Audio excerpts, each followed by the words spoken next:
Hello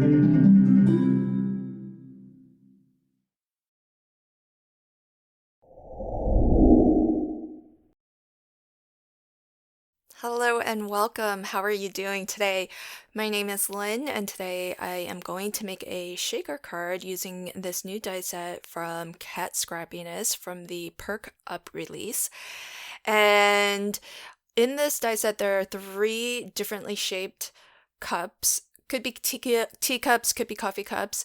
And for each shape, you have one die that will cut out a frame, which includes, that aperture window. And then the other die of the same shape cup will cut out just the solid outline. So really, really fantastic. And it makes creating shaker cards super easy as well because you already have the frame that is already will cut out that inner aperture for you. And to assemble, what I did was I traced the outline of the die cut onto a piece of acetate. And then I trimmed inside that line. So that's how I got the acetate piece that you see here on my table. And I've just lined the back of the frame with some double-sided adhesive tape. And I'll be sure to burnish really, really well as I stick that acetate on there. So super easy to do. And what I really love about how this die set has been designed is that that frame border, it's pretty nice width. You don't need super duper skinny foam to build up your shaker wall. It's nearly a quarter of an inch, so really super easy. I mean, I buy my foam in sheets and I have to cut it down anyway, but I can still appreciate a wider frame because the thin little strips of foam can be really, really hard to work with. And for this card, I'm actually only going to do one layer of foam because I'm going to fill my shaker well here with some of the solid round confetti that's sold in the Cat Scrappiness shop, and those are relatively flat, so they'll move around nicely even with just the one layer of foam. But of course, if you wanted to put something a little bit more dimensional into your shaker, then you could definitely double up on your foam.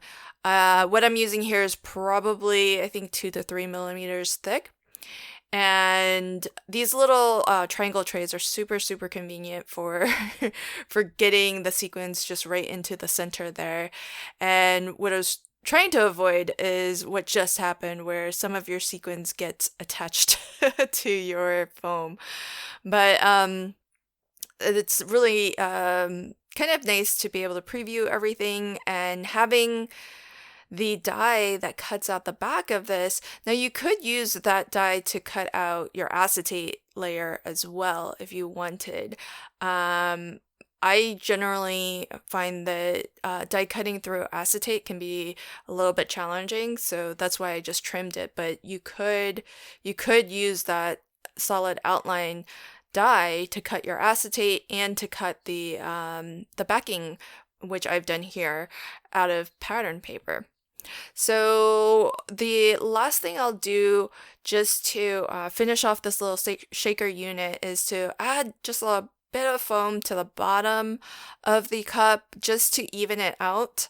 That way it just feels a little bit more solid that way. I was actually going to add some to the handle as well, but then I thought that I could just glue the two handle layers of pattern paper together and it would be just fine. It doesn't actually need, the thickness of the foam. Plus, it would be a little bit challenging at this point to kind of get my foam to go around that curve. So I just glued the two down together, and I think it works out just fine.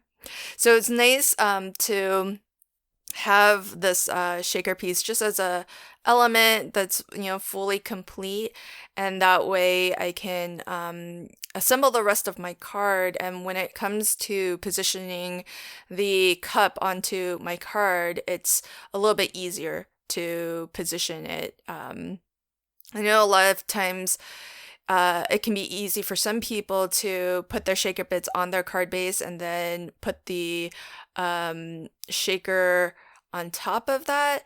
But I always have problems lining things up when I try to do it that way. So I always make my shakers this way. And the pattern papers in the Perk Up paper pad are gorgeous. This one's my favorite out of all of the papers.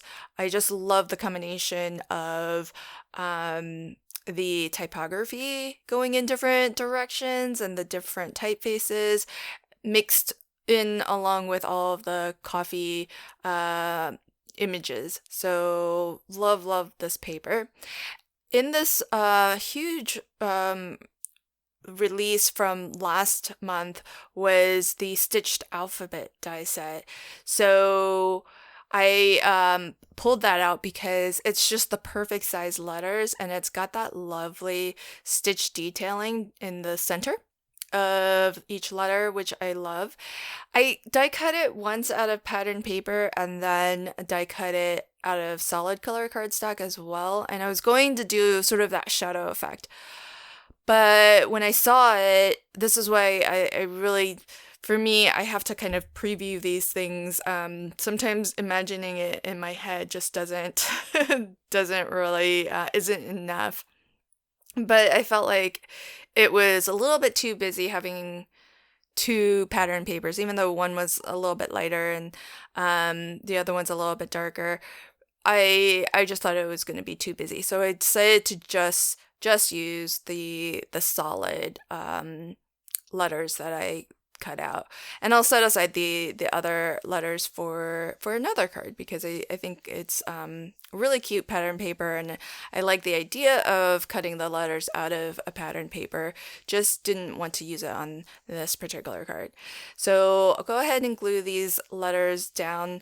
I tried my best to center it, and usually I start in the middle and then work my way out towards the edges.